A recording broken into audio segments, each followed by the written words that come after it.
for joining the New York Marine Rescue Center for our Let's Talk Seals presentation.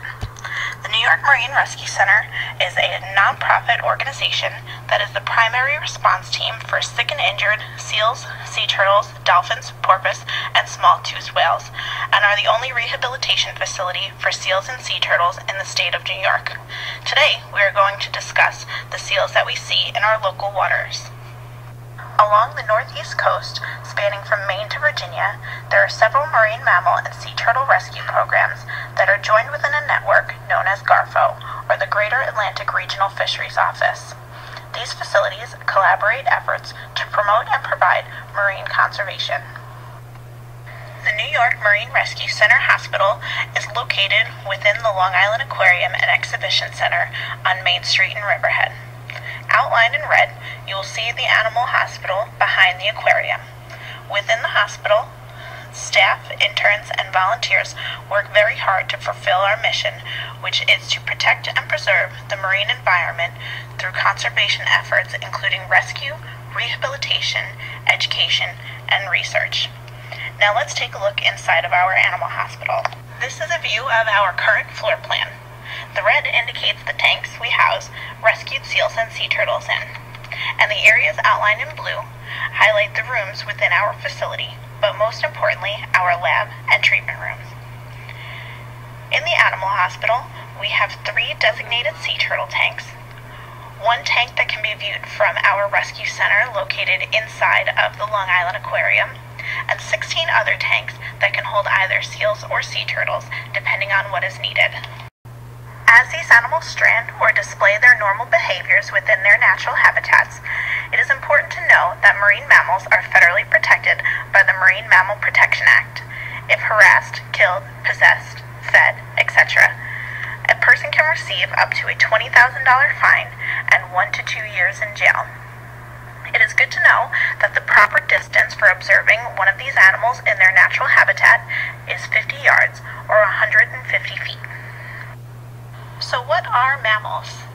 Mammals are a special group of animals with a combination of characteristics. They must be warm-blooded, have hair or fur, breathe air through lungs, bear live young, and nurse their young with milk produced by mammary glands.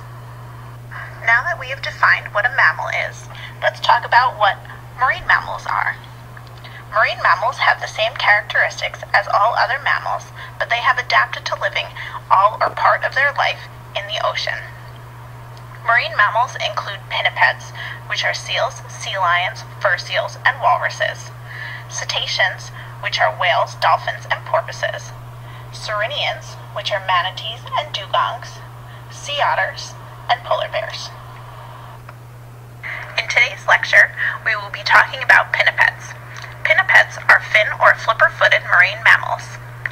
There are 3 families of living pinnipeds that are recognized. The first are Phocids, which are earless seals or true seals. The second are Otariidae, which are eared seals or fur seals and sea lions. And the third are Otobenids, which are walruses. We will be focusing on Phocids as they are the only pinnipeds that can be seen in New York waters. It is easy to get these species confused with one another, so let's talk about their differences. Phocids, or true seals, lack external ear flaps. Instead, they have a small opening on each side of their head, located behind their eyes. Seals have a short, flexible neck, as well as short front flippers, which are used to direct them through the water. At the ends of these flippers, they have very sharp claws. One of the largest differences between true seals and other pinniped species is their hind flippers. True seals lack the ability to rotate their hind flippers forward. This causes them to look slightly uncoordinated while on land, with movements comparable to those of an inchworm. Otariidae, or sea lions and fur seals, do have external ear flaps that can be seen on either side of their head. They also have much longer necks, as well as larger flippers. Unlike the true seals, fur seals and sea lions do not have claws. These animals are also able to rotate their hind flippers forward, allowing them to walk or move much more easily on land.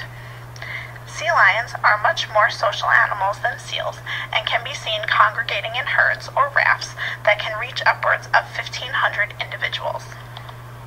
Otariidae or walruses inhabit ice floes and rocky coastlines, along with spending a great deal of time in the freezing cold water. They are characterized by having no ear flaps, thick blubber, thick whiskers, and large tusks. They use their tusks to haul out on icy or rocky shores. Males can reach 10 to 12 feet in length and up to 4,000 pounds, while females reach about 10 feet in length and 2,500 pounds.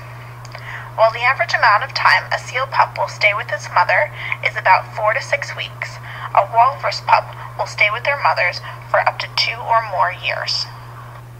Now that we have discussed the differences between seals, sea lions, and walruses, let's talk about the 5 different seal species that can be found in New York waters, typically from fall to late spring. Harbor seals are the most common species of seals seen in New York waters. They tend to haul out on land and rest with their head and hind flippers elevated in a banana-like position.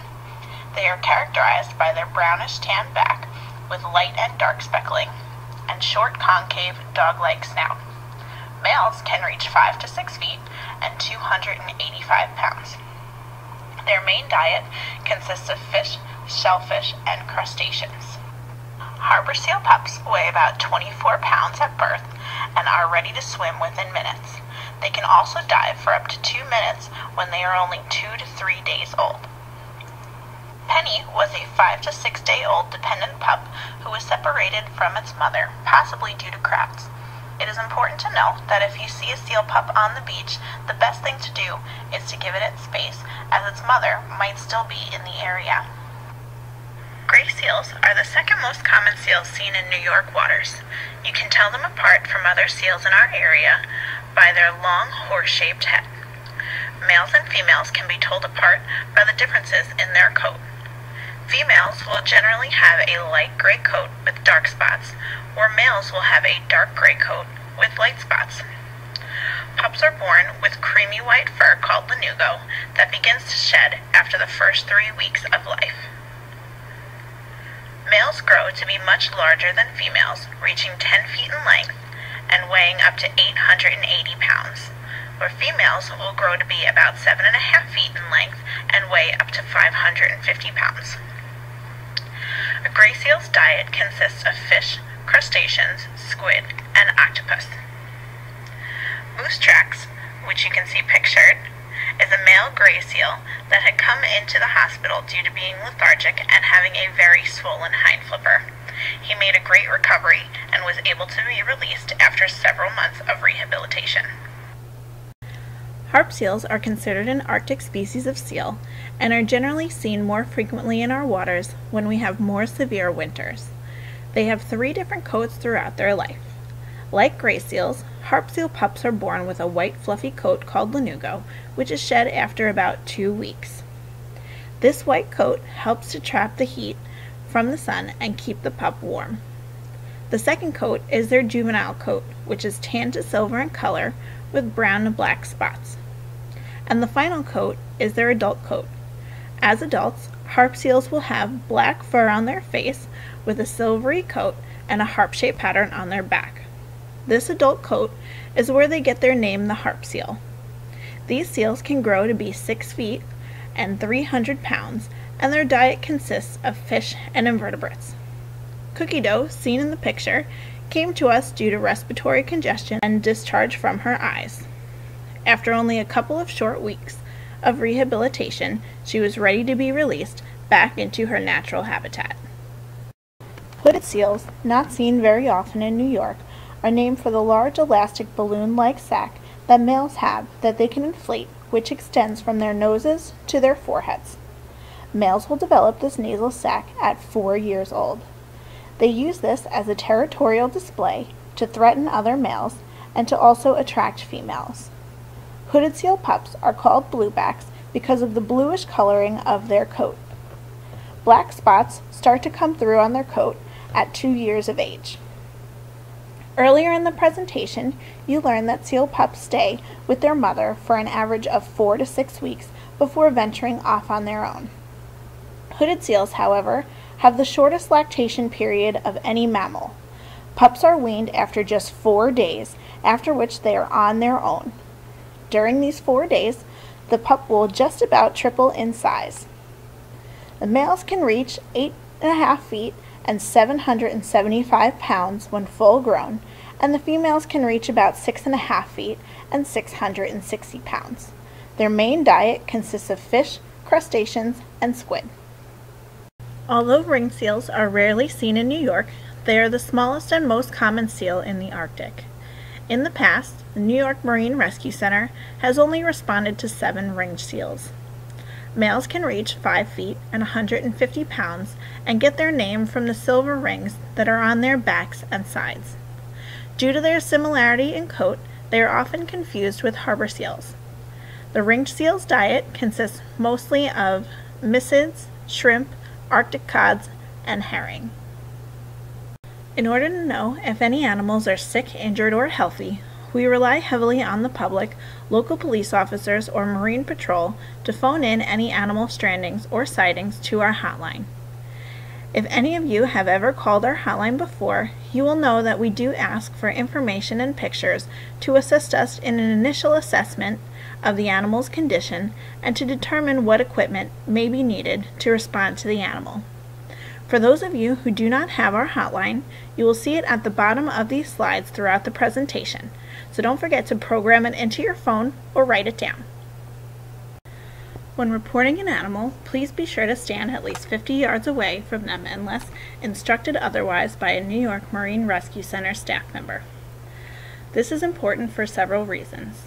As I previously mentioned, these animals are protected by the Marine Mammal Protection Act, but aside from that, it's also for your safety. Seals, although cute, are not cuddly. They are wild animals that are not used to human interaction, and their first instinct is to protect themselves, which can make them very dangerous.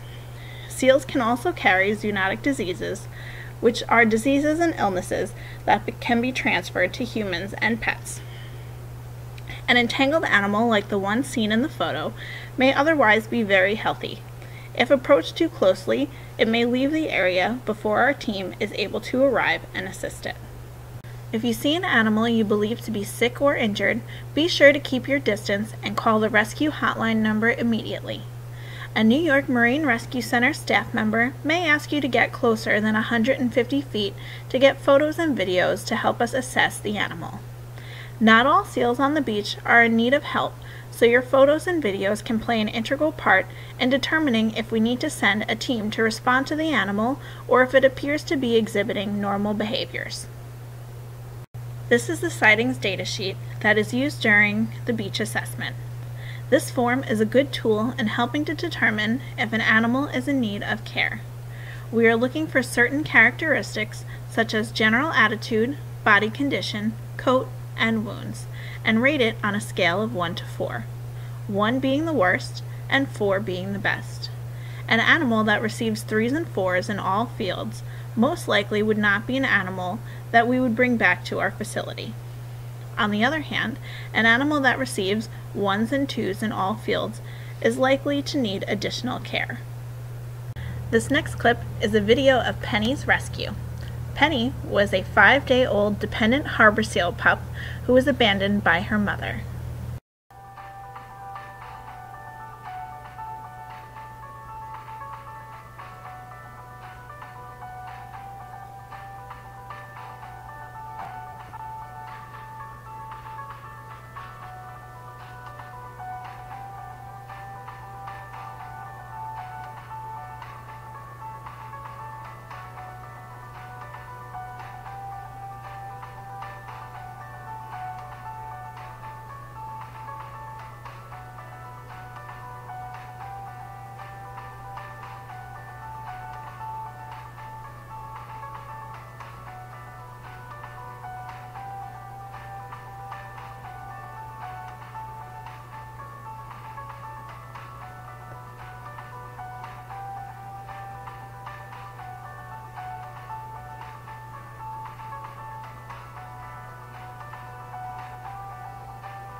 Once it is determined that a seal is in need of additional care, we will bring it back to our hospital facility where the rehabilitation process can begin.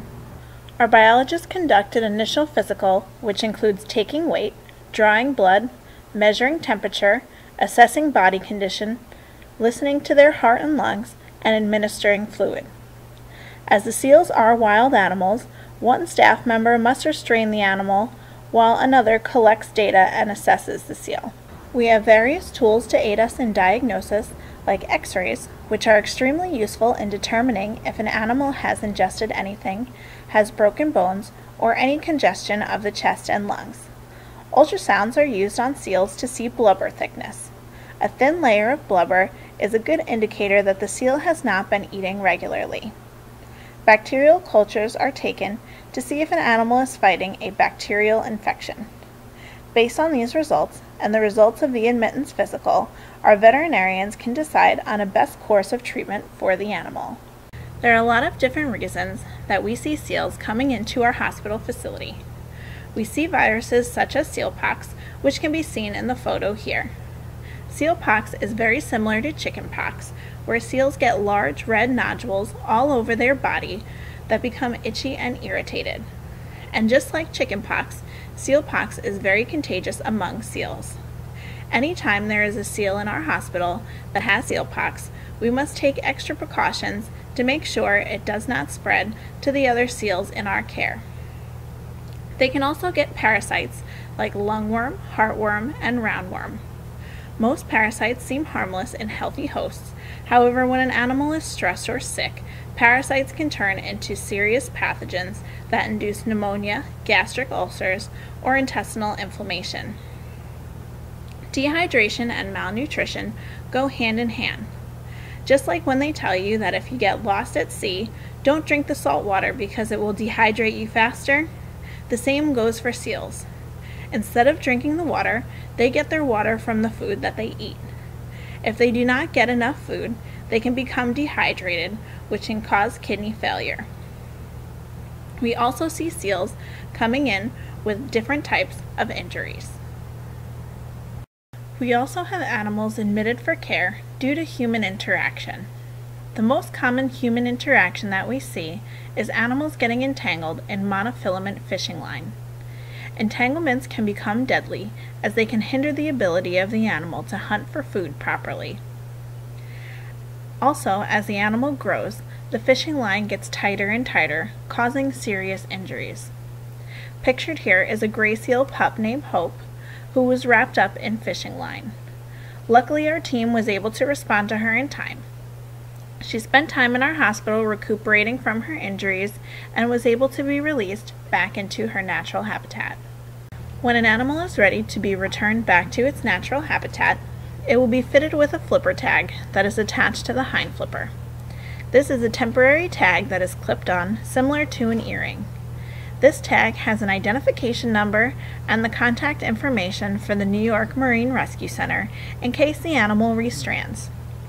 Another type of tag that can be attached is a satellite tag, which is pictured in both of the photos here. These tags are also temporary and are glued onto the fur with a 5-minute epoxy. When the seal molts or sheds its fur, the tag is lost. Satellite tags are a good tool to see where the animal goes after being released and if they are exhibiting behaviors that are consistent with healthy animals. Earlier on in the presentation, you were able to see Penny's rescue. Now let's watch her release. That's so cute.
If you look closely in the video, you can see that Penny was chosen to be fitted with a satellite tag. I say chosen because each satellite tag costs between $3,000 and $5,000, and we unfortunately are unable to satellite tag all the animals that we release. After Penny's release, we were able to track her for 161 days. You can see exactly where she went in the satellite map on the right. After being released, Penny stayed locally during that time, which is not out of the ordinary. Penny was released in the month of November, which is a normal time of year for seals to be in our area. We typically see seals in our area from fall to late spring. If we would have released her in the spring, we would expect to see that she would head north to colder weather.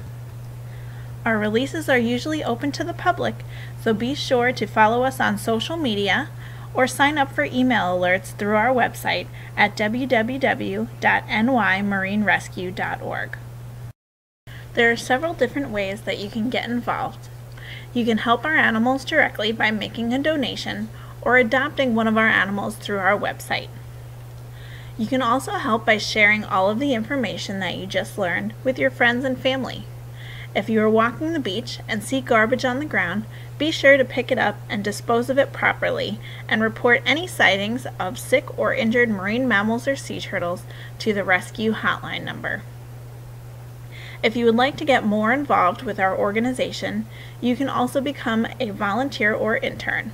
Please visit our website listed below to find out more information about those programs. For any additional questions, please feel free to leave a comment below. Thanks for listening!